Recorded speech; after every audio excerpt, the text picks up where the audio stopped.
wawancara yang pertama untuk Anda. BPOM menemukan produk pangan kedaluarsa dan tanpa izin edar di Manggarai Timur. Informasi selengkapnya pendengar bersama dengan Kepala Lokapom Manggarai Barat, Adi Rusmin Nuryadin. Pro 1, Kanal Inspirasi. Pak Nuryadin, selamat pagi. Selamat pagi Mbak Kornelin, selamat pagi para pendengar RIND dimanapun berada.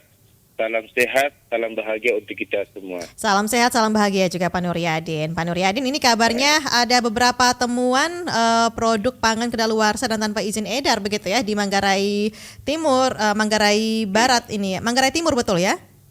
Iya, benar. Oke, informasinya seperti apa ini?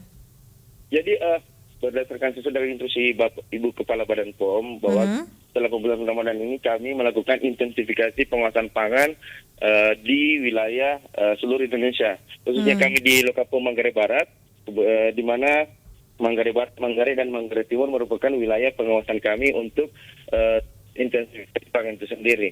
Nah, di minggu ini kami melakukan pengawasan di wilayah Manggarai Timur, di mana pelaksanaan kegiatan ini kita laksanakan selama 1 minggu, mulai dari tanggal 25 sampai tanggal hari ini, tanggal 28 ya. Kemudian kegiatan ini melibatkan stakeholder terkait, di mana di situ kita melibatkan teman-teman dari kepolisian, kemudian dari teman-teman Dinas Kesehatan Manggarai Timur, Dinas Perindak, dan juga Dinas Ketahanan Pangan, serta Dinas Penanaman Modal, dan juga Satpol PP. Nah, pada pelaksanaan kegiatan tersebut, tim kami di lapangan sampai kemarin sudah melakukan pengawasan di beberapa toko-toko dan supermarket serta distributor besar yang ada di Manggarai Timur. Dari hasil kegiatan tersebut, tim kami berhasil melakukan operasi, di mana pada kegiatan tersebut ditemukan beberapa produk-produk yang tidak memenuhi ketentuan. Yang pertama itu produk yang tanpa izin edar, di mana tim kami menemukan 90 pieces produk-produk yang tidak memiliki izin edar. Kemudian banyak untuk pangan kadaluarsa itu, ada 90 pieces yang ditemukan dari 6 sarana yang dilakukan operasi.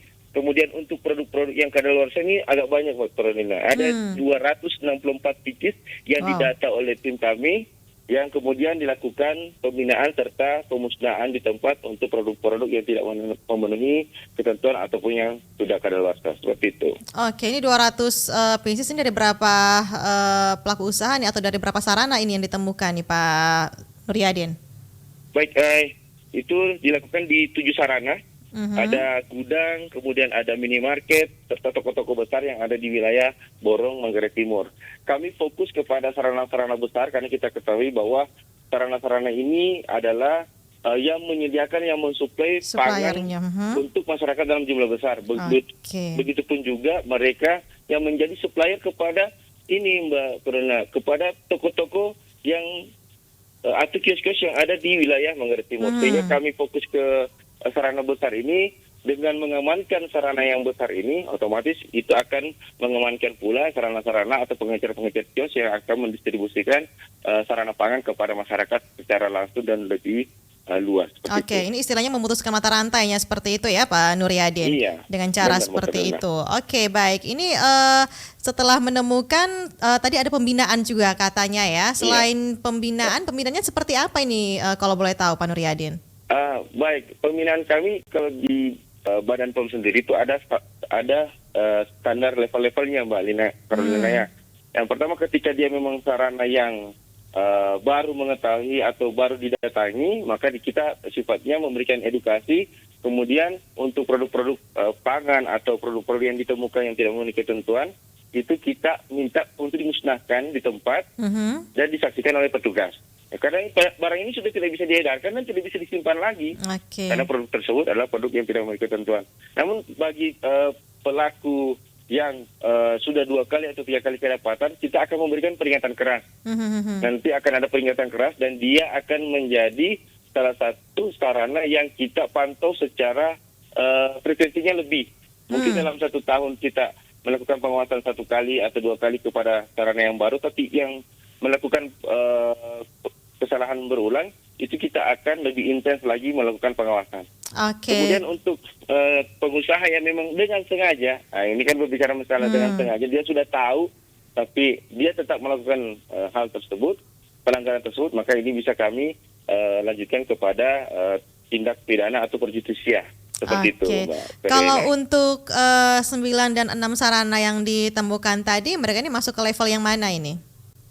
Untuk sarana yang kemarin ditemukan oleh teman-teman tim yang turun melakukan operasi investigasi pangan, mereka ada sarana yang baru, beberapa sarana yang merupakan sarana yang baru sehingga kita melakukan pembinaan. Adapun yang 2 kali kita datangi dan tetap melakukan kesalahan yang sama, itu kami akan membuatkan namanya surat pernyataan keras.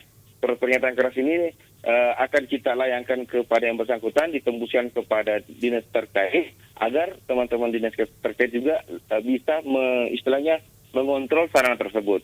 Nah, dari pernyataan keras tersebut akan dijelaskan temuan-temuan apa saja yang mereka lakukan dan harus ada perbaikan, Mbak Kornila. Tidak dalam waktu. Berarti nanti ada pengawasan lanjutan lagi begitu ya untuk sarana temuan ini? Benar, untuk sarana yang sudah 2 kali atau 3 kali melakukan pelanggaran berat, itu diminta kira-kira bagaimana dia untuk memberikan garansi kepada kami agar dia melakukan kegiatan distribusi pangan itu tidak istilahnya meminimalisir kesalahan-kesalahan yang sudah mereka lakukan sebelumnya. Seperti itu, Mbak Carolina. Ini untuk pengawasan tindak lanjut atau kelanjutannya kapan ini kira-kira?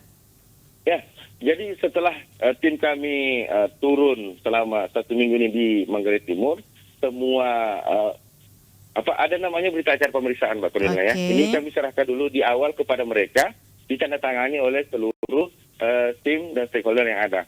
Setelah itu tim kami akan membuat telaah dari tiap-tiap temuan yang ada, serta menjelaskan pelanggaran-pelanggaran atau regulasi-regulasi apa saja, serta apa yang menjadi punishment atau hukuman yang kemungkinan akan dikenakan apabila yang bersangkutan tetap melakukan atau melanggar apa yang menjadi aturan tersebut.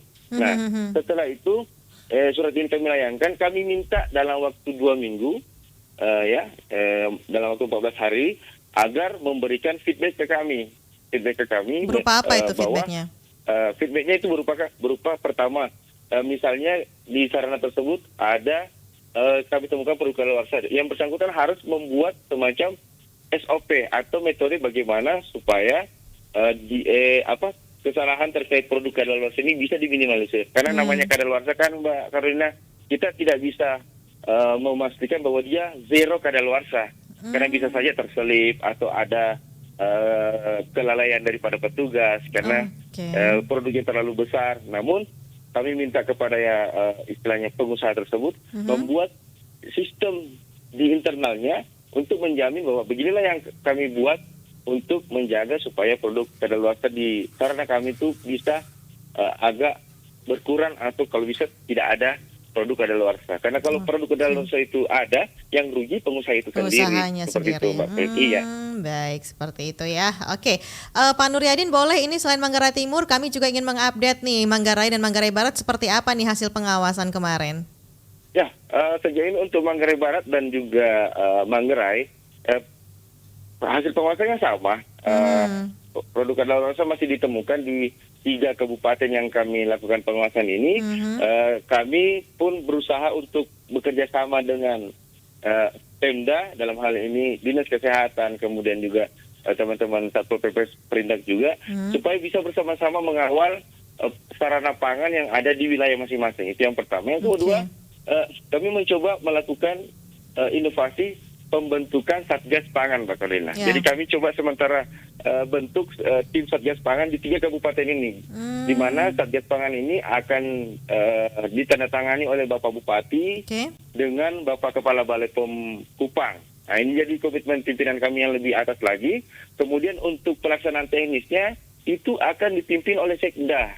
Sekda yang akan menjadi ketuanya, di mana timnya itu anggotanya terdiri dari Lokapom Manggarai Barat pastinya untuk 3 kabupaten ini, kemudian Dinas Kesehatan Pemda, kemudian perdagangan, pertanian, serta mungkin SKPD terkait mengenai pengawasan khususnya obat dan makanan di wilayah masing-masing, seperti itu, Mbak Carolina. Oke, jadi dengan adanya Satgas Pangan ini pengawasannya jadi lebih kompleks begitu ya, Pak Nuryadin ya? Iya. karena Satgas ini setelah dibentuk kita akan membahas program-program pengawasan terkait obat. Nah, jadi bukan cuma pangan Mbak Karolina, tapi juga kosmetik, kemudian juga Obat-obatan, obat, ya. sarana pelayanan kefarmasian yang ada di wilayah Oke. masing-masing, itu akan menjadi program kerja kami bagaimana antara Lokapom dengan Pemda bersama-sama menjaga obat dan makanan di wilayah mereka agar tetap aman dan berkualitas sesuai dengan harapan dari masyarakat wilayah tersebut. Seperti itu, Mbak. Oke, baik. Pak Nuriadin, boleh ada himbauannya mungkin untuk masyarakat, tidak hanya untuk 3 kabupaten ya, Manggarai Timur dan Manggarai Barat, untuk wilayah Flores mungkin yang sedang pantau kita pagi ini. Silahkan Pak Nuriadin. Iya, baik. Himbauan saya pertama kepada pedagang, jadilah pedagang yang jujur, dan jadilah pedagang yang taat terhadap aturan. Kenapa? Ketika Anda mengikuti regulasi, ketika Anda menjadi pengusaha, maka seluruh undang-undang atau regulasi itu akan menjadi istilahnya melekat kepada diri Anda. Aturan itu akan melekat kepada diri Anda dan Anda harus tahu. Mau tahu atau tidak tahu ketika ada pelanggaran, maka Anda akan mendapatkan tindakan. Jadi ikuti regulasi, taat, maka Anda akan aman untuk bekerja atau berdagang. Kemudian untuk para konsumen, untuk para masyarakat khususnya di wilayah Flores, Ya. ketika Anda akan membeli produk, ingat cek klik. Jadi Ya. kami di Badan POM Karolina ada motonya cek klik. Ceklik. Cek K yang pertama cek kemasan, yang kedua cek label, yang ketiga I-nya cek izin edar, dan K yang terakhir cek kadaluarsa. Pastikan keempat-empatnya ini aman, baru Anda membayar produk yang Anda beli supaya kita bisa mendapatkan produk sesuai dengan apa yang kita inginkan. Seperti itu, Mbak Karolina. Baik, terima kasih ya Pak Nuriadin sudah berbagi informasi pagi ini dengan Pro 1 RRIND. Salam sehat selalu Pak Nuriadin. Nanti kita update kembali informasi-informasi lainnya ya bersama dengan BPOM. Baik, makasih Mbak Karolina. Salam sehat, salam bahagia untuk kita semua. Pendengar, itu dia bersama dengan Kepala Lokapom Manggarai Barat Andi Rusmi Nuryadin terkait dengan hasil pengawasan ya untuk 3 daerah di Manggarai, pendengar ya, Manggarai Timur dan juga Manggarai Barat. Nah, ini ada temuan beberapa produk pangan kedaluarsa dan tanpa izin. Cukup banyak memang pendengar ya, apalagi untuk produk pangan kedaluarsa tadi katanya dari 9 sarana ini ditemukan ada 90-an begitu, 90 pieces produk begitu ya. Dan untuk produk tanpa izin tadi dari 6 sarana yang diperiksa ini ditemukan adanya 200 lebih pieces produk yang ternyata sudah kedaluarsa seperti itu ya. Tidak dilakukan pencegahan. Salah satunya juga tadi ada pembinaan yang dilakukan oleh Lokapom Manggarai Barat pendengar. Sesaat lagi masih kami akan hadirkan informasi lainnya untuk